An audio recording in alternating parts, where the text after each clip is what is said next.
Sauer at IPC Apex 2020 in San Diego, and I'm joined today by Michelle Ogihara, Chintan from CALCUQUOTE, and Michelle actually from SEIKA, sorry, and John Mitchell from the IPC. Thank you for joining the panel. Today we were going to be talking all about diversity in the industry. I'm going to start off about how the industry is evolving, because there's a lot of change going on. There's a lot of automation going on and digitization, and that is driving a whole new skill set within the industry. So I just want to get a feel from all of you as to these new changes that are coming, that are actually drastically changing the way we're working within this industry, not just as individual companies, but also amongst each other as a network. So if I can start with you, Michelle, what are you observing? I've observed this for quite a while, and actually it's been taking on this phenomenon of mentor and mentee and shadowing of icons in our industry, the Marie Coles. Of course, as a woman, I'm going to speak to that. Marie Cole, Julie Silk, Eileen Hibbler, Sherry Stepp, and Debbie Carboni from Kaizen. They've taken on this position of, I've always seen a shadowing of some young, capable person that's following them and learning from their experience and from them sharing their knowledge. And I think that that's something that's really important. And I myself, I don't think that this is just limited to females in particular, but also the young people and the up and coming within the company or the associations themselves. And I think that's a really important factor in developing the next generation and having that human, connection always, despite all of the exciting new developments that are happening. Yeah, similar. Michelle, just to that point, we've been running, IPC has had the Emerging Engineer Program for, I think this is our 4th year. In the first couple of years, there were like 3 or 4 participants, and most of those were mentored by, as a younger engineer mentored by a more experienced engineer, but a lot of that happened within the company. This year we had 30 participants, a lot of them female, all over the place, and you've got mentees and mentors coming from different companies, which is just fantastic. We're loving to see the enthusiasm, so it brings that youth piece, but it combines it with the experience, which is so critical. I think to that point, it's not, one of the things that we see is, because we're more of a software company, we're all about digitalizing everything, right? So we've set up online communities for our users to be able to interact with each other. There's a lot of training that happens that way, but there's still definitely a lot of scope for, kind of like what you said, bringing together people in a physical space. So, organizing a dinner or something where people are trading ideas and things like that, learning from their peers just as much as they're learning from their mentors.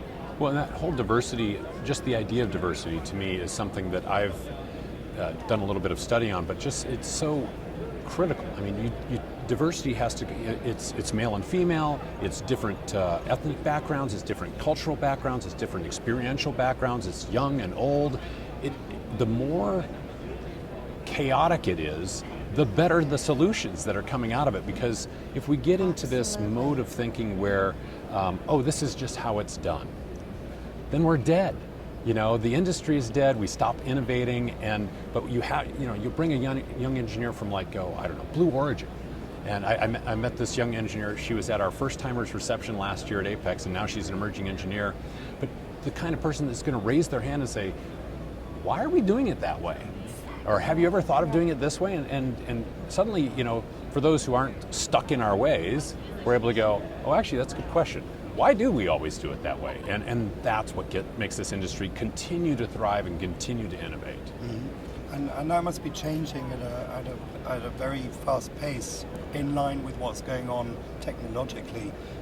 What I'd be interested in is seeing, because when you talk to companies, they're also seeing that there aren't enough people out there applying for jobs. There's a skills gap, I guess, or a lack of people entering into the industry. So how do we attract that example of the young engineer that you met, that is so passionate about what we do and is challenging what we do?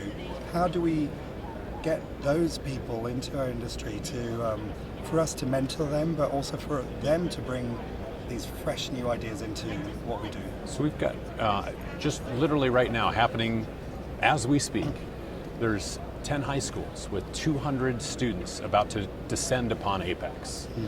And that's part of the education, the IPC Education Foundation that's brought them here, and one school just brought only their female engineers, or interested in female in electronics, I think is what, women in electronics or girls in electronics, something like that.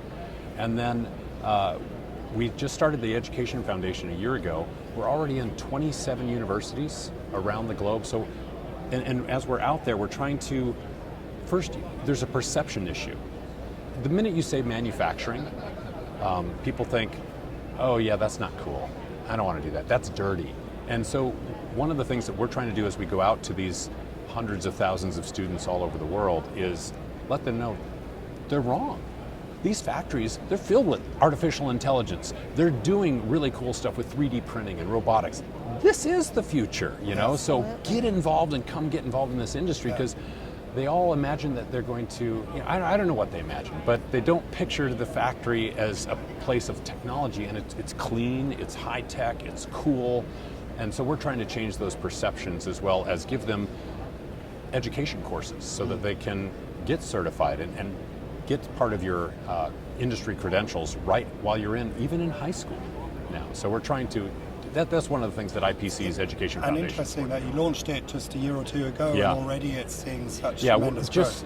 The support of the industry has been tremendous. You know, so we're trying to focus having university chapters where the industry is, so that they can be supportive and they can go out and visit those factories as students, present papers, hear papers or research that's going on. So yeah, I was impressed that they were able to grow as much as they could in 12 months. And after showing that to some of the industry, they're all raising their hand going, actually, there's a place near me we'd like to sign you up to. I'm like, okay, great, we'll have 50 by next year.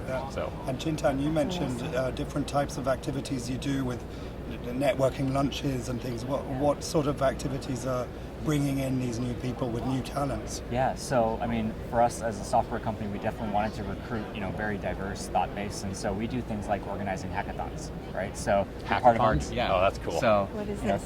It's basically we'll give our developers, you know, a weekend or a 24-hour period or something, and it's like you have nothing but a prompt, and build whatever you think is cool related to this industry.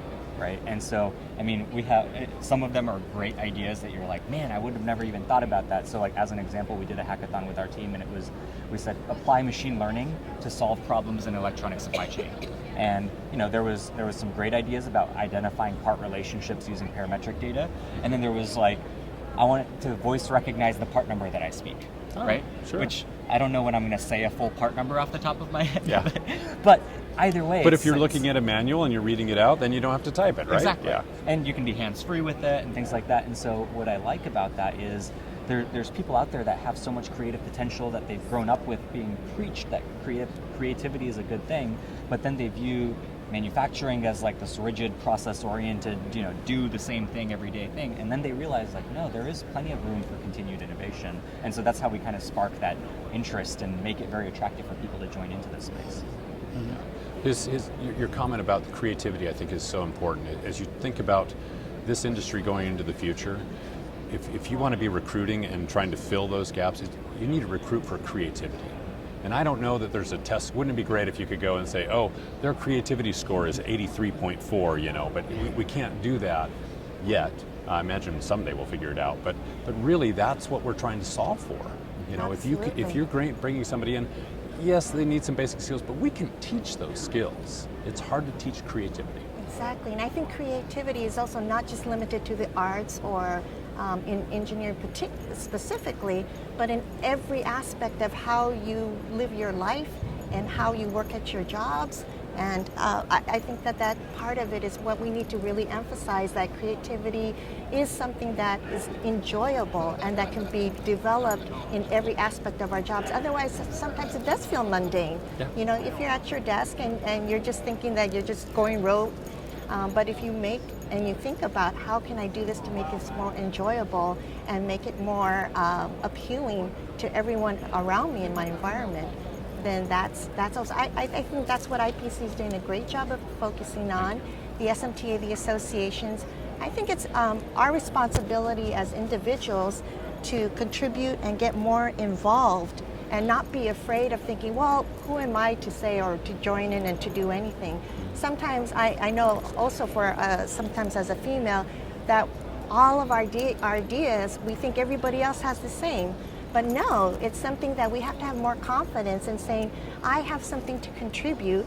And as you say, coming from all aspects and looking with open eyes and open minds, being able to, take that in and really utilize that talent and that contribution from every single person. Well, and the people already in the industry have to have that open mind to be willing to stop thinking they know all the answers. Yes. And listen to new ideas and say, well, actually, no, this is the way. And there's value in experience, but we also need to stop a moment to say, maybe there's a new way. I want to kind of bridge what you were saying about creativity with what you said earlier about bringing the high school kids in here. One of the things that I think is really interesting is there is a lot of creative potential out there, right? It's not that it has to be taught in a lot of cases. Some people already have it. It's just they don't even think about where their electronics get made or how they get made. And, there's an entire industry that's, I don't know how many zeros there are at the end of that number, but it's a huge industry and people just aren't exposed to it because the electronics show up on their Amazon shopping cart or whatever it is and they don't care how it's made. But as soon as they open their eyes to that world, I think it does still spark, excitement and inspire people to want to do things. It's just they need to be exposed to it sometimes. That's right. So what I hear from that is obviously everybody individually needs to take responsibility in reaching out, sharing experience, but also opening themselves up to accept new ideas. Yes. It's obviously also the great work that associations like the IBC are doing and other associations as well to foster that. It's also the responsibility of companies to have, I guess, maybe policies in place. Do we feel that our industry is at that point yet where companies are actively putting policies in place to encourage diversity in their workplace, or are we still at the talking stage? So I'd actually challenge that a little bit. Okay. I don't think you need the policies. Okay. Here's why. People are going to vote with their feet. So as you think about, we're already in a starved situation to try to find people to fill the job needs today. But this younger generation, they want to work in a diverse environment. They want to use creativity. They want to make a difference to the world. And if your culture doesn't exude that, they're not coming. Right. So, you can have a policy. That's fine. But more than just a policy, you have to put your culture where your mouth is, if you will. You actually have to start having these activities, where you go out and you are showing how you're making a difference in the world in a way that's going to say, wow, I want to be part of that company because they're solving a problem that I care about. So, and I don't mean to disagree with you, Kim, but I just don't think it's as important. I don't think the policy forcing people to, you shall have a diverse organization. They need to understand the value of it, and I think that it comes through experience. When you start seeing a team, I could go into a story about my MBA group. We were perfectly diverse, and it was great. I mean, ever since then, I just can't stop preaching to everybody and predominantly, historically, this industry has been old white guys, right? Or we're now old, I guess. But I guess we didn't all start out as old white guys. And there's, I'm not saying we have to get rid of all of them, but you're starting to see that. If you look across the show floor here at Apex, there's an awful lot of females, but they're all under 40. Not all, but a good majority of them are, which is great. It means the coming generation will be diverse in that aspect. Yeah. And then you've got people from all over the world and different cultural backgrounds, so it's coming. I think it's just, so it's a natural, like you were saying, it's just about here. I think all the companies do have to get on board, so I see Kim's point in that why are not more companies getting involved and supporting the associations and having the members join the associations and supporting that, because it's a great creation of image for their customers, for their suppliers to know that you're a company that supports the industry and you're not afraid because you're a leading company that has good people. My boss had encouraged me to join the SMTA and to join the IPC events and activities, not only for networking purposes, but also to learn and to be able to support contribute in whatever way that I could, and to learn from that. So then that created a very great image in terms of for SEIKA. And I think that that's something that needs to be more emphasized, and that our company members continue to understand and to support that and encourage it. And the learning is not just what's written on the title of the course. That's great, and my folks here that are doing the education programs will probably be, they know They're that, powerful. but the networking is also so critical. I mean, I can be sitting next to Chintan here, and he might share an experience that he had that could save me a ton of time and effort, because I'm like, oh my gosh. So it's also that diversity of experience that we share when we come together. It's hard to take advantage of that when you're not there. So kudos to your boss to sending you to these types of activities where you can rub elbows with other people and figure those things out. Yes, and bring that back to my company. Yeah, that's Absolutely. Right.